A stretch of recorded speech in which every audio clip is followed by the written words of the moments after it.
Well, let me also offer my thanks to the Middle East Policy Council for inviting me to participate in what is, I think, really an extraordinarily timely session on Syria and the various dimensions of responses to Syria that we've heard discussed this morning. I'd like to stress that we're meeting this morning following what is really quite an extraordinary week in the unfolding of the 18-month Syrian uprising. And that the events that define the previous week as extraordinary include the bombing of the headquarters of the crisis response team that Radwan described on Wednesday.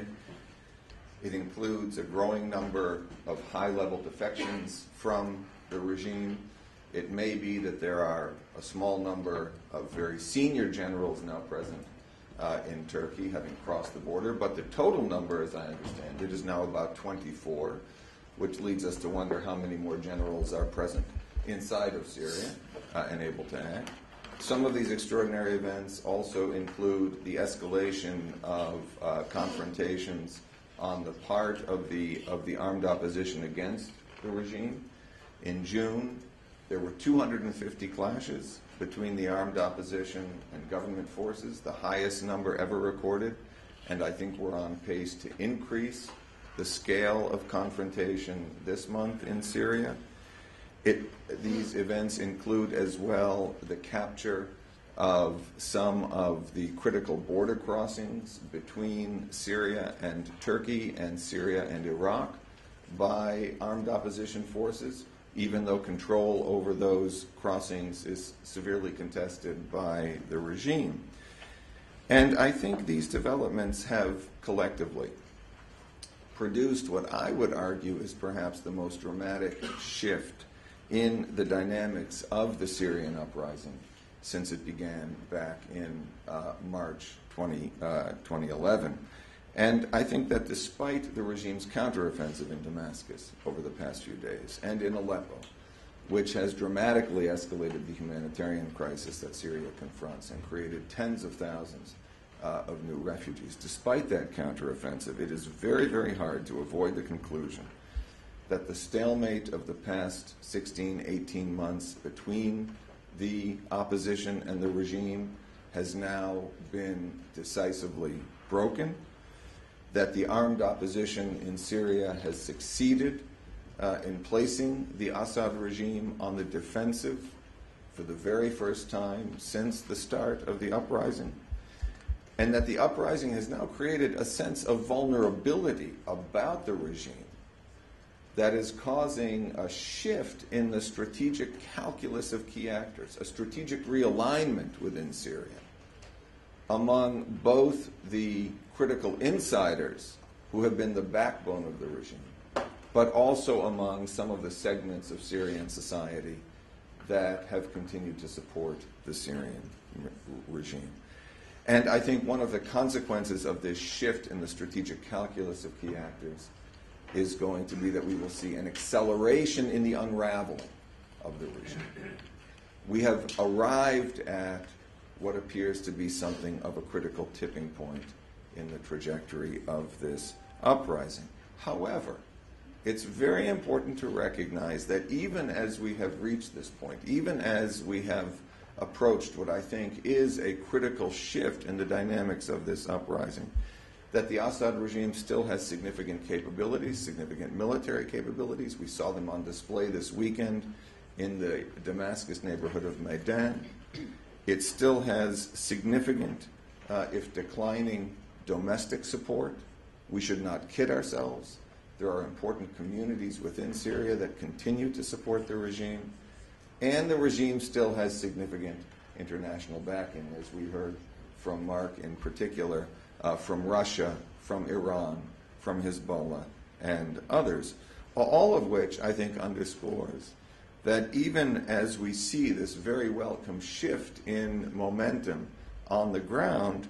it would be a severe mistake to imagine that the end of the Assad regime is close at hand,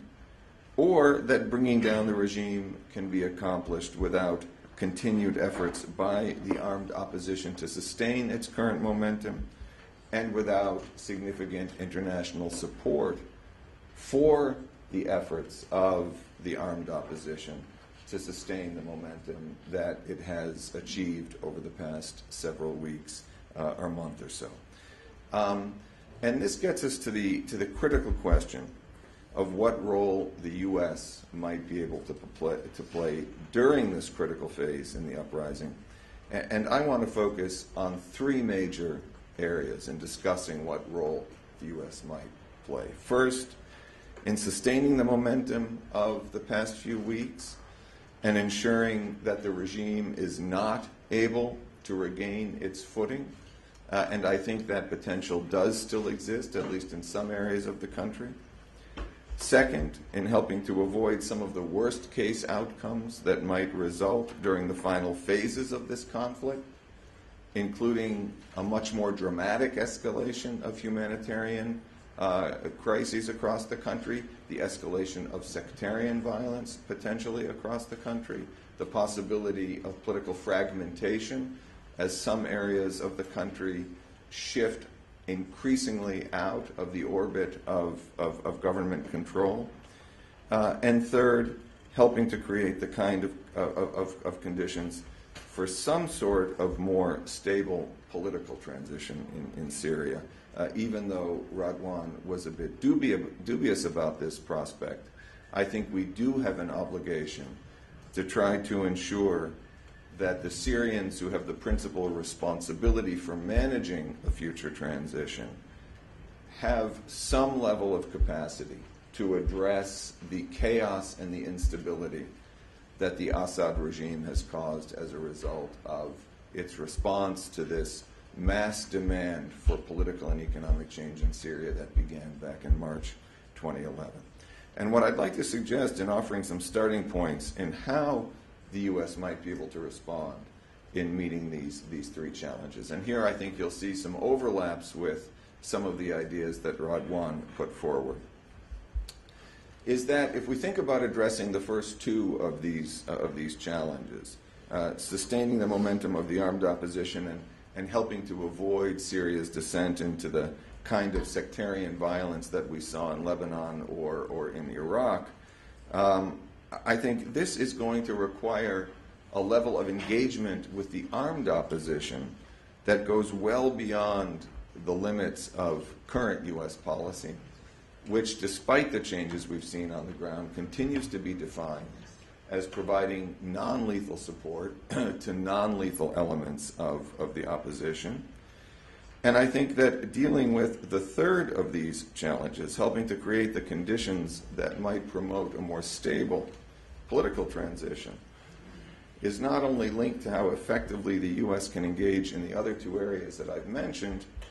but will also require that the U.S. significantly rethink its approach to how it handles the diplomatic side of its engagement with the Syrian uprising, and that the U.S. push much further and much faster than it has been willing to do thus far to shift the focus of diplomacy outside the UN Security Council, a theme that other speakers have referenced as well, and place much greater weight on other institutional frameworks that exist, including, as Radwan said, the Friends of Syria group. And I would underscore that at the last Friends of Syria meeting in Paris on July 6th, ministers representing over 100 countries were present,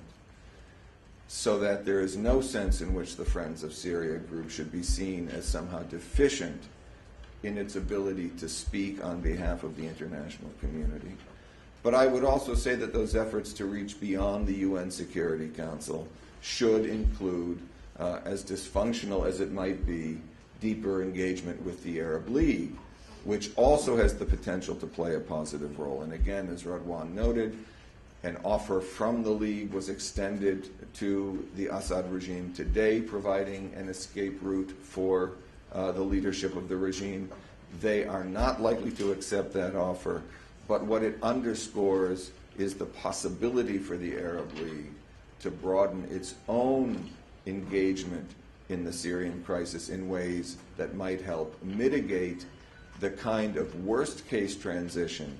that I think it would be in all of our interest to avoid, which is to say protracted conflict leading to state collapse. I think that is the outcome that we are most concerned to avoid, and we should be exploiting every available international instrument to try to do so. It does seem to me that with this round of double vetoes that we had in the UN Security Council last week, we have finally reached the point of recognizing that the UNSC cannot be the only legitimate framework for international diplomacy. And some of these alternatives that are available to us, I think, need to be exploited much more fully and much more quickly. Now, just to sort of move toward a close, let me just say a little bit more about this idea of broadening our engagement with the armed opposition. And I want to make three quick points here in a fairly summary fashion, and hope that if there's interest, we can pursue them further when we get to the Q&A. First, it seems to me that there's a direct correlation between the likelihood of a negotiated transition on one hand and the capacity of the armed opposition to sustain its recent momentum and its ability to keep the regime on the defensive and to be able to continue to pose a credible threat to the survival of the Assad regime on the other hand. Second, I think there's also a correlation between the level of command and control that exists within the armed opposition and the likelihood that the armed opposition will avoid engaging in the kinds of violence and abuses that will amplify and deepen sectarian conflict during the final phases of this uprising. And I think we have to acknowledge that the Syrian opposition has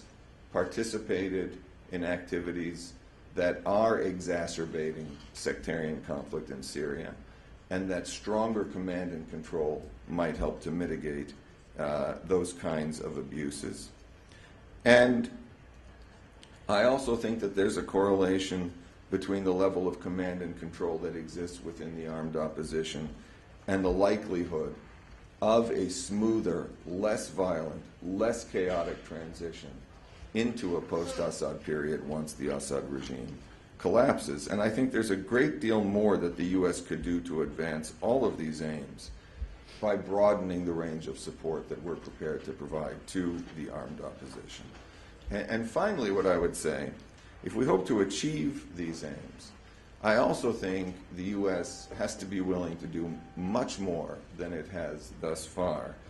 to put in place frameworks for regulating and managing how various international actors engage with the armed opposition. We have invested an enormous amount of diplomatic effort and political capital in what I would view as largely futile diplomacy to try and bring Russia on board in one sense or another in a more cooperative approach to resolving the crisis in Syria. However, as far as I'm aware, we have done very, very little to try to persuade governments that are providing weapons to the armed opposition, like the Saudis and the Qataris, of the need to create frameworks that would regulate how weapons are being provided to the armed opposition, who is receiving weapons within the armed opposition, and in moving us away from what is currently something of a free-for-all in relations between various factions of the armed opposition and various uncoordinated frameworks of support for the armed opposition that almost ensures that these armed groups, even as they play an increasingly important role in dynamics on the ground, will themselves be willing to enter into frameworks of command and control that might ensure that they are subordinate both to some overarching military authority, but also, and perhaps more important, to some overarching civilian authority. And if there is one thing that seems likely to me to increase the probability that a post-Assad period will be dominated by competition and perhaps conflict among armed groups who feel very little loyalty to any centralized structure, it is the way in which the conditions that exist at the moment through which the armed opposition is being supplied by a number of different countries who are actively resisting being brought into an umbrella of coordination and regulation of their relationships with groups that they are cultivating as their clients. And I think that is a very dangerous trend. It's one I think it would be very worthwhile for the U.S. to invest a great deal more in trying to manage. And I will leave it at that and suggest that I would hope that as we see shifts in U.S. diplomacy towards Syria begin to develop, and there was a piece in the New York Times on the weekend that indicated that some of these shifts are in fact now beginning to take hold within the State Department, that these are the issues that will receive far more priority than they have in the past, because my own sense is that they are going to be very important in determining what kind of transition emerges in Syria, in determining how the Assad regime falls and what happens after the regime falls. Thank you.